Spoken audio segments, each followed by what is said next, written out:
Good morning, ladies and gentlemen. Thank you for coming to our press conference at the Capitol building here in beautiful Augusta, Maine on this May morning, May 21st. Thank you. And we're here to discuss why an Article 5 convention is a very bad idea. So we're going to first off discuss what Article 5 of the U.S. Constitution is. I'm not going to read it verbatim, although at this point I should be able to memorize it. I should know it by heart. Anyway, there are two ways to amend the U.S. Constitution. The first way is where 2/3 of the House and U.S. House and Senate approve of an amendment. Then it goes to the states for ratification, and you need 3/4 of the states to approve. And sometimes Congress will give a time frame, 7 years. That didn't always happen, but that's what's happening lately. The other method of amending the Constitution is where 2/3 of the states apply for applications calling for a convention. The Constitution says that states, their goal, the state legislators' goal, is to call a convention. And the word is plural, amendments, to propose amendments. That's all it says as far as the state's role in that. And the folks who are pushing one tell us that, well, we're somewhat hypocritical. We in the John Birch Society call ourselves constitutionalists, but we don't want to use the whole Constitution. Well, you see, the 2/3 is what the founders put in there. They wanted it to be very difficult to pass amendments. So because it's in there doesn't mean that you have to have it. It didn't say you had to have one or you must have one. It was simply a means to use. And we've never used that. We've come close over the years. Back in 1915 or so, we were just a few states away from having one because people wanted to, some people, the progressives they were called, and they're still around, we still call them progressives, they wanted to have a direct election of senators. And it got very close, and this Congress decided to go ahead and pass the amendment, and it went to the states for ratification. So, the state legislators, they have two functions, possibly two. They have one function is to call a convention. And there are lots and lots of different types of calls out there. Article 5 simply says that its goal is to call a convention. They may ratify any proposed amendments. They may not, because Congress can choose the mode of ratification. They can simply call for state ratifying committees. And that was done when the 21st Amendment was passed. It was to repeal prohibition. They knew there were some dry states that weren't going to go along with it. They didn't think they had enough votes. So they said, we'll have state ratifying committees or conventions. That would be a handful of people, so it was a little easier to manipulate. So that's the other way. And some of our supporters say, look, there's no way states will ratify any bad amendments, because you still need 3/4 of the states. That's a lot of states. Well, what's a bad amendment? Isn't that a subjective thing? They already ratified some bad amendments over 100 years ago. And today's climate, I don't think is any much better than it was 100 years ago as far as people being constitutionalists. So yes, bad amendments can be ratified. There was also a possibility of changing the mode of ratification to a simple majority. Now, that most likely won't happen, but it may happen. That's happened under the Articles of Confederation with our very first convention, and that gave us this great Constitution, which we love and admire. But under that Constitution, Article 13 of the Articles of Confederation said that all states, 13 states at the time, had to approve of any changes. And they said, we'll just make it 2/3. So they lowered the threshold to 9 states, and they got it through. So what's to say that this convention cannot do that today? Now, some states that have applied for applications have tried to pass laws that will guide or govern their delegates. If the delegates don't do what they're told by the state legislators. But you see, the delegates aren't responsible to the state houses. They're responsible to the people of that state. And can you imagine trying to enforce a law? Well, gee, our delegates aren't going the way we want them to go, so we're going to send down the state police and arrest them down. Unless their convention's held here at the state, which is probably not likely to happen, then how are you going to... And what if the proceedings are in secret? You have no idea how they're voting. You have no idea.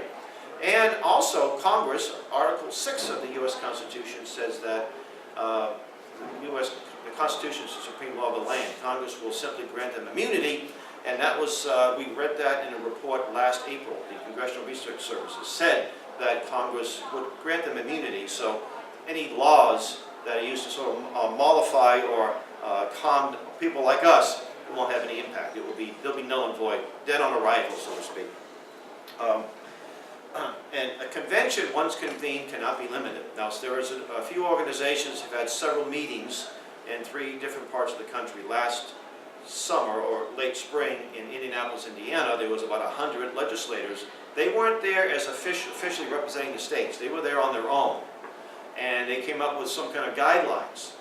But once that convention convenes, all the handshakes, all the guidelines, all the rules that they've agreed upon can be simply changed. Even Rod Nadelson, professor out of Montana, who was one of the intellectual guiding lights behind this modern Article 5 movement, he even said that the delegates can change the rules. So all that is a lot of smoke and mirrors.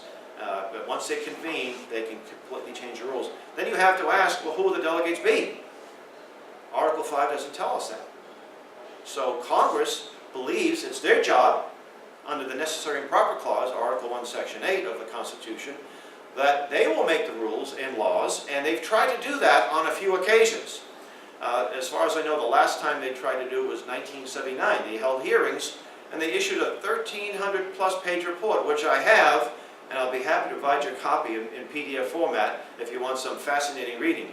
Actually, it's a really good reading in there, because one of the supporters of Article 5, Mr. Mark Meckler, the founder of the Convention of States, thinks that only a handful of well-funded fringe groups opposed to Article 5. Well, he's mistaken, because lots of people on both sides of the political spectrum as well have opposed it, and for a long time. This is something just happened in the 70s. So the bills that were proposed by the Senate, Orrin Hatch was the senator that chaired the committee, and he is still in the U.S. Senate, and he wanted an Article 5 in the worst way. One of the bills they proposed is to have the number of delegates represent the electoral votes in that state. Well, if you live in a state with a small population, guess what? In Maine, you have 4.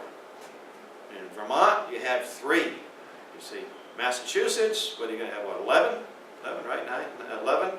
California, Jerry Brown, 54 people, right? A lot of these states with small populations will have very little say in the proceedings. So I can't say for sure that will happen, but there's been something like 45 bills introduced that wanted to change that way. And the left-wing side of the Article 5 issue, the group called Wolf Pack, that's what they want. They want democracy. Of course, our country was founded as a republic, not democracy. Now, there are lots of good people, including the governor here of Maine, that are advocating a balanced budget amendment. Recently, LePage came out in favor of an Article 5 convention. He was visited by the governor of Ohio, John Kasich. And what's interesting about Mr. Kasich, he's advocating that our states get their power back. You know, we need to rein in the federal government. I'm okay with that. But he is a big supporter of Common Core. And if you really want to rein in the government, you get rid of Common Core. You don't endorse it and support it. So a little bit of hypocrisy there. So let's address the balanced budget amendment. I would love to see a balanced budget. But before we can do that, we have to have a constitutional budget. What I mean by that is that the United States government has usurped its constitutional duties. Some say up to 80 to 90% of what it does is unconstitutional. So that's why we have this ridiculous budget. And if you have a balanced budget, and all of the balanced budget amendment proposals I've read always have escape clauses. In fact, I think it's important to point out, the co-founder of the Balanced Budget Amendment Task Force, former Alaska legislator Fritz Pettyjohn, last year he was in Utah, and he said to a group that he was asked, would a balanced budget lead to higher taxes? And he said, most likely would, and that's okay because people will get angry. Well, I'll tell you what, you don't have to raise taxes anymore to get people angry. I think they're angry enough. And that's why a lot of people have latched onto this Article 5 movement. They think this is the solution.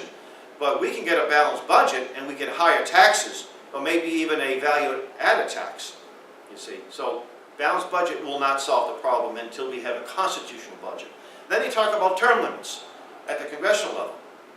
I know some states have term limits at the state level, and that's not always working out so great, but let's address that. Let's say that you work hard, you're an activist, and you work hard to get someone elected in your district.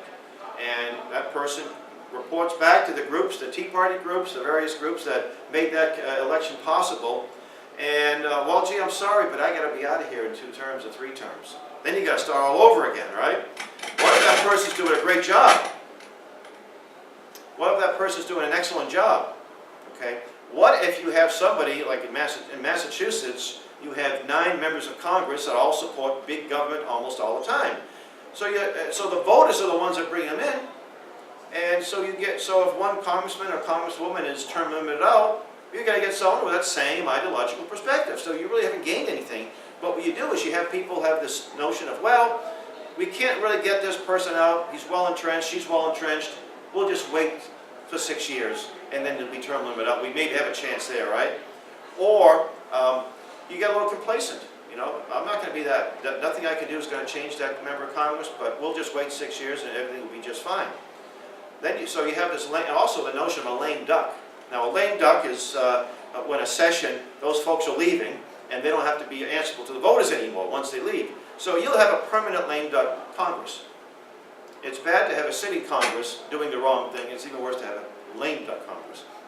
So those are the 2 things. Now, the Wolfpack group, they didn't like a Supreme Court decision that was based on the First Amendment, the Citizens United. It was a corporation that was putting out videos on political candidates, and they didn't like it. The Supreme Court said that they have every right a corporation.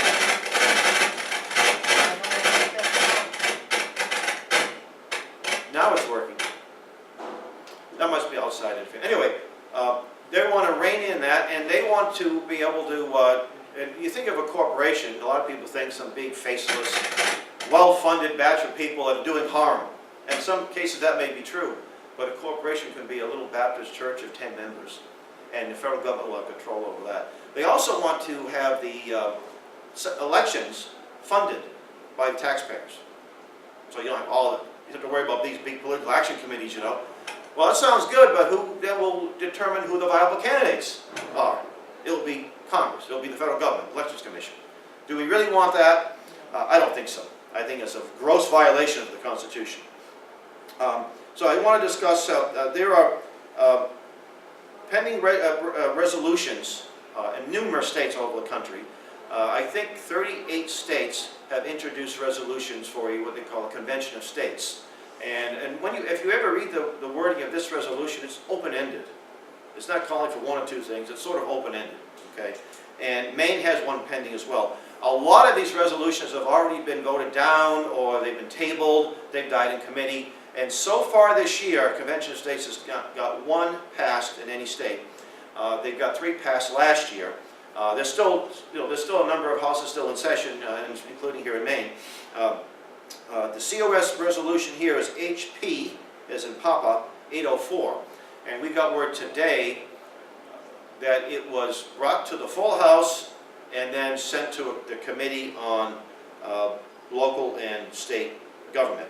So that's where it lays right there. So our goal is to get people in this committee to say no to it and no to the Wolfpack. The Wolfpack resolution is HP 956. And the Wolfpack actually has had a little more success than the Convention of States. And we're told that these are 2 separate entities, of which they are, but they're part of a coalition. And when I was in New Hampshire not that long ago, we saw the evidence of these 2 groups, you know, with the allegedly diverse views, but they're both pushing for an Article 5, and both these groups will be very much present at an Article 5 convention. And I do want to make sure that we have a lot of resources online and hard copy, and what we're doing is we ask you to take a copy of this reprint from the New American Magazine, and we're going to be, our local members will be distributing these. We've actually been up to the State House a lot in the last 4 or 5 years, and you know, to let people know why, and both sides, Democrat and Republican, well, there's a few independents, I'm not certain. At this time, I'd like to introduce my good friend and colleague, Dan McGonigle, will come up.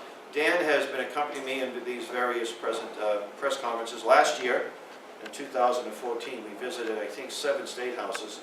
And Dan is talking about, you don't need a convention, you have a constitution. So Dan, why don't you come up and make some comments? Thank you. Thank you, Hal. Just want to say a few words about the Article 5, or the change the Constitution movement versus enforcing the necessary enforcement of the Constitution, which in many cases today is unenforced. And yeah, at the end of the Article 5 in the Constitution,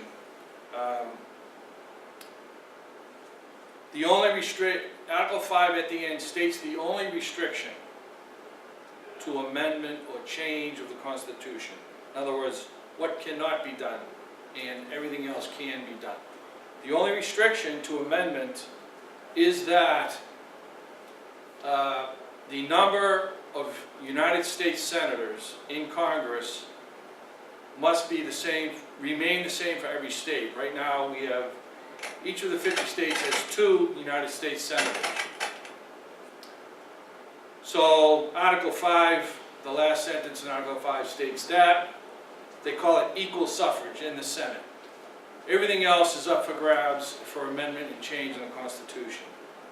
So what I recommend, and what many other constitutional scholars, such as Dr. Edwin Vera Jr. and others recommend, and also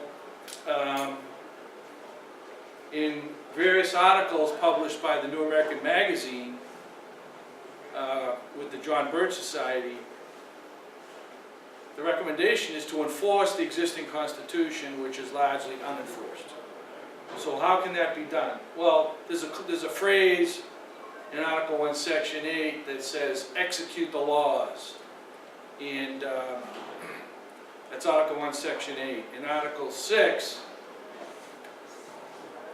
well, it says, execute the laws of the Union, which would be the United States. So you go to Article 6, and Article 6 says, this Constitution and the laws of the United States, which shall be made in pursuance thereof, are the supreme law of the land. So, this Constitution and the laws of the United States, which shall be made in pursuance thereof, means the laws, federal law, passed by Congress, must be made in pursuance of the Constitution. So there, when Article 1, Section 8 mentions to execute the laws of the Union, it means to execute the supreme law, the Constitution and constitutional federal law. So that's what I recommend, that people do not call, the states do not call for an Article 5 convention, that the states focus, and it can be done through state legislation, because the institutions charged with emergency enforcement are state institutions, and they need to be restored and revitalized. And so I'm against calling and having, convening an Article 5 Constitutional Convention or Convention of the States, what have you, and recommend very strongly that state legislators must pay attention to restoring the institutions that can implement emergency enforcement of the United States Constitution and Bill of Rights. Thank you. Well, I want to thank you all for coming, and what I wanted also, I mentioned earlier that to get a copy of this little reprint from the New American Magazine, and we have, if you're watching this on YouTube, and whatever state you may be living in, and you want to get involved in helping to stop this, and I'd like to think, I mean, I know that the momentum is growing against this. About 2 years ago, in the wake of, maybe even 3 years ago, in the wake of Mark Levin's book, The Liberty Amendments, there was lots of people jumping on board. There were a lot, well-intentioned people for the most part, too, good people that I agree with on many issues. But I think some folks are starting to look at the bigger picture, even though we don't get the unlimited access to some of the major talk shows that the other side does. We still get the word out, and there's numerous gun groups that are opposing it. Phyllis Schlafly's group, Eagle Forum, has opposed it for years. So we are definitely gaining momentum, and that's why I think a lot of states have said no to it. So with that, I want to thank you for coming, And so if you want it online, jbs.org is the website. There's also a number of great Facebook pages. The one I created called Stop the Constitutional Convention. We have a lot of updated information. And if you know if there's a resolution pending somewhere, you'll get some, call to action, contact the legislators or what have you. So thank you and have a great day.